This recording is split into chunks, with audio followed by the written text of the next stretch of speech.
धन सद्गुरु पुस्तक रूहानियत का सार चैप्टर 2 माया के कैदी। संत कृपाल सिंह जी महाराज हमें बार बार समझाया करते थे कि जिंदगी में सद्गुणों का होना रूहानियत के रास्ते पर पहला कदम है। An ethical life is a stepping stone to spirituality. जब हम अपनी ज़िंदगी को देखते हैं तो हम सब इसी नतीजे पर पहुंचते हैं कि सद्गुणों को अपने अंदर ढालना बहुत मुश्किल है। हम लोग काम, क्रोध, लोभ, मोह, अहंकार से घिरे हुए हैं और जब से पैदा हुए हैं कभी झूठ बोलते हैं, कभी हिंसा करते हैं, कभी किसी का हक मारते हैं, कभी किसी से घमंड से बातचीत करते हैं और औरों की मदद करने की बजाय अपने फ़ायदे की बात सोचते रहते हैं। हमारी ज़िंदगी ऐसे ही गुजरती जाती है और ऐसे जीते जीते हमें इनकी आदत पड़ जाती है। अगर हम सच बोलने की कोशिश भी करते हैं तो भी झूठ अपने आप मुंह से निकल जाता है। हम चाहते हैं कि हम हिंसा ना करें, फिर भी हम मन, वचन या कार्य में हिंसा कर ही जाते हैं। चाहते हुए भी हम नम्रता से जिएं, इंसान के अंदर घमंड पैदा हो जाता है।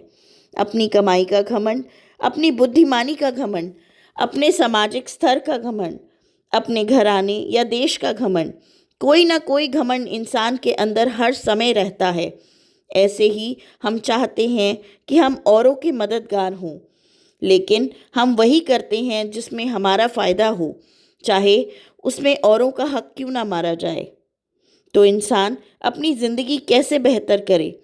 हमारी हालत बहुत ख़राब है, लेकिन हमें इसकी जानकारी नहीं है। हम सोचते हैं कि हम तो बहुत अच्छे हैं। हम में से कोई भी नहीं सोचता कि हम कोई चीज़ गलत करते हैं।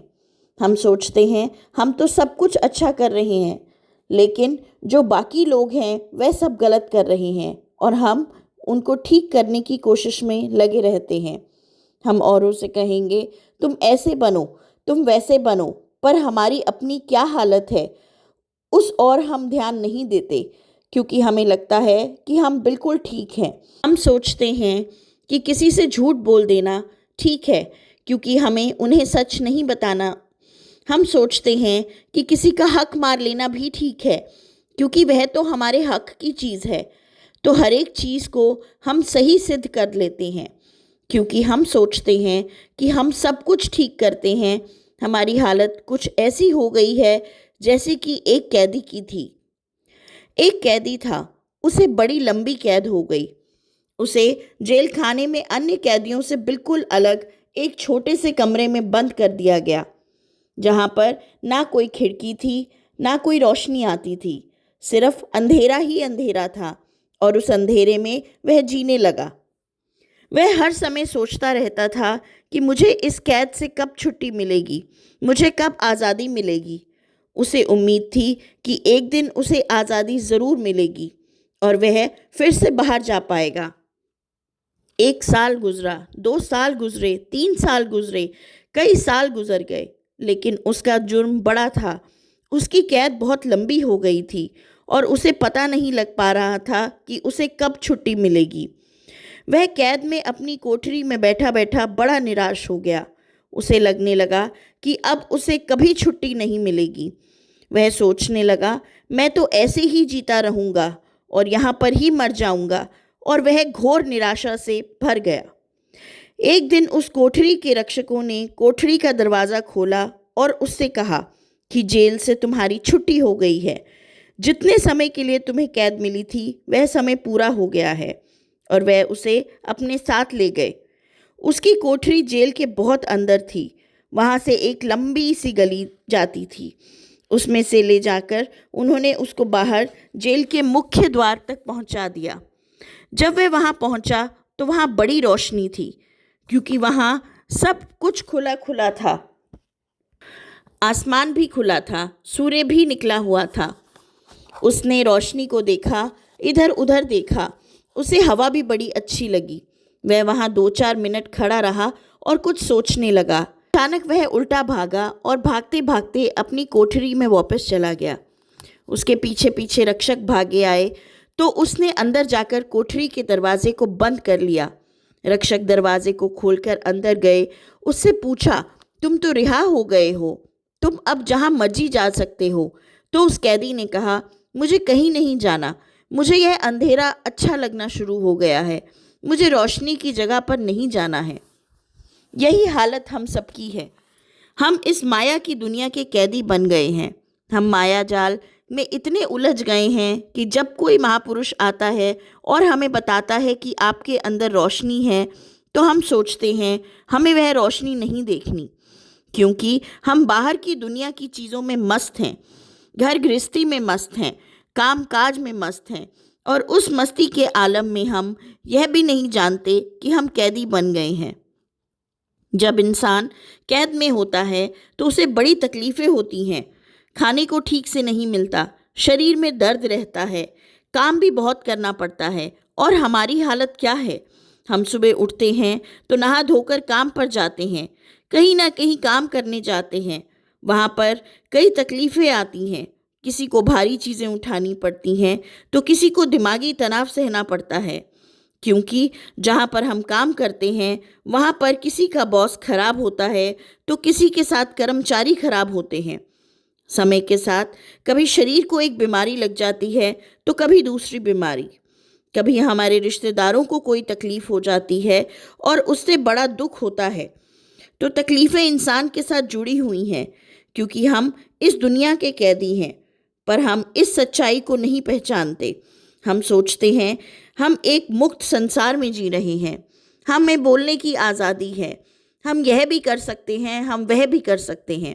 मगर आप अपनी ज़िंदगी को देखें तो क्या होता है? ज़्यादातर जो बाप ने किया था वही बच्चा करता है। जिस माहौल में हम पैदा हुए हैं उस माहौल में ही जकड़े रहते हैं, और जिस किस्म की आदतें हमारे माँ बाप की हैं, भाई बहनों की हैं, वैसी ही आदतें हमारी भी बन जाती हैं, क्योंकि उस माहौल में जीते जीते हम उसी को असलियत समझ बैठते हैं। हम भूल गए हैं कि यह माया की दुनिया है। हम भूल गए हैं कि असलियत बाहर की दुनिया में नहीं, अंदर की दुनिया में है। हम भूल गए हैं कि जिस ध्येय से हम यहाँ आए थे वह क्या है। बहुत से लोग यही सोचते हैं कि इस धरती पर आने का मकसद सिर्फ भौतिक वस्तुओं को पाना है।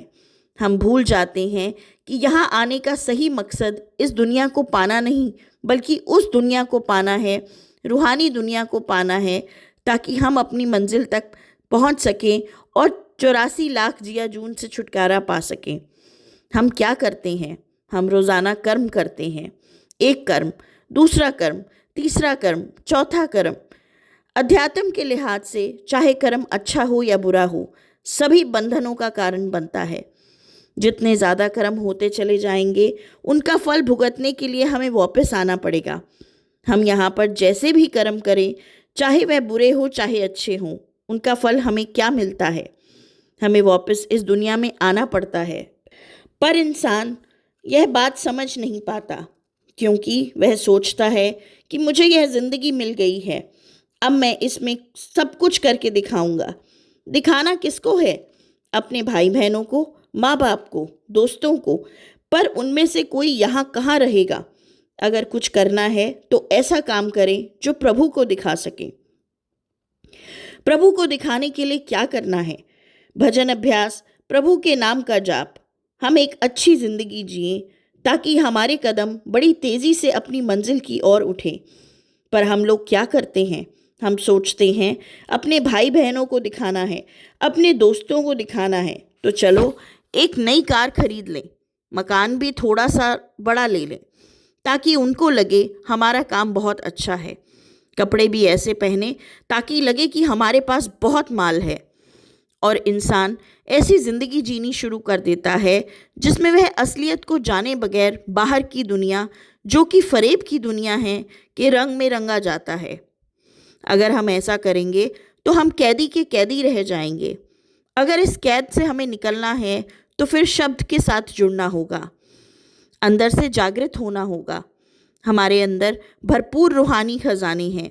अगर हम अंदर की दुनिया में जाएंगे तो उन खजानों को पाएंगे। अगर बाहर की दुनिया में रहेंगे तो उन खजानों के होते हुए भी हम उन्हें कभी पा नहीं सकेंगे। जैसे कि कस्तूरी मृग होता है, वह कस्तूरी की खुशबू को सूंघता सूंघता कभी वहाँ भागता है, कभी यहाँ भागता है और भागते भागते ही मर जाता है। उसे कभी ये अनुभव होता ही नहीं कि कस्तूरी की खुशबू उसके अंदर से आ रही है। अगर भीतर की ओर झांकेगा तो उस खुशबू को पा सकेगा। यही हालत इंसान की भी है। हम बाहरी कामों में लगे रहते हैं, पैसा कमाने में लगे रहते हैं, पर सबसे अच्छी कमाई रूहानियत की कमाई है, क्योंकि वही हमारे साथ जाएगी। इस दुनिया की कोई भी कमाई हमारे साथ जाने वाली नहीं। इसलिए महापुरुष समझाते हैं कि बाकायदगी से हम भजन अभ्यास के लिए समय निकालें। संत कृपाल सिंह जी फरमाया करते थे कि कम से कम दिन का 10वां हिस्सा 2.5 घंटे के करीब हम अभ्यास के लिए निकालें।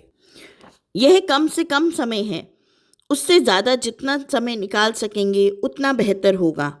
लेकिन अगर उतना भी निकालेंगे तो भी हम इसी ज़िंदगी में अपनी मंजिल तक पहुंच सकते हैं। बहुत कम भाई बहन हैं जो इतना समय भजन अभ्यास के लिए निकालते हैं, लेकिन दुनिया के कामों को करने के लिए हम रोज़ाना बहुत से घंटे निकालते हैं। 8-10 घंटे तो हर एक इंसान रोज़ काम करता है, वह काम जिसका उसे कोई खास फल मिलने वाला नहीं। तो जो असली काम है उसकी ओर इंसान ध्यान क्यों ना दे। यही महापुरुषों की शिक्षाएं हैं। यही वह हमें समझाने आते हैं कि यह मानव शरीर बड़े भाग्य से मिला है। हम इसका पूरा पूरा फ़ायदा उठाएं। अभ्यास करना, धुन पर बैठना, भजन करना, सुमिरन करना, यह सब हमारी अपनी तरक्की के लिए है। जितना ज़्यादा समय हम इन चीज़ों के लिए देंगे उतनी जल्दी हम अपनी मंजिल की ओर पहुँचेंगे। अपने आप को जानना और प्रभु को पाना, यही इस शरीर का मकसद है। अगर वह मकसद पूरा ना हुआ तो यह ज़िंदगी बेकार है और मानव शरीर मिलने के बाद भी हम इस सुनहरे मौके को खो देंगे।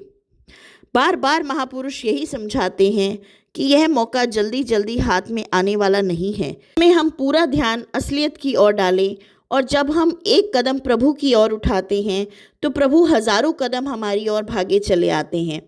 लेकिन हमें भी कुछ कोशिश करनी है। यह कह देना कि प्रभु चाहेंगे तभी हमारा ध्यान टिकेगा और फिर कुछ नहीं करना, यह संत मत का रास्ता नहीं है।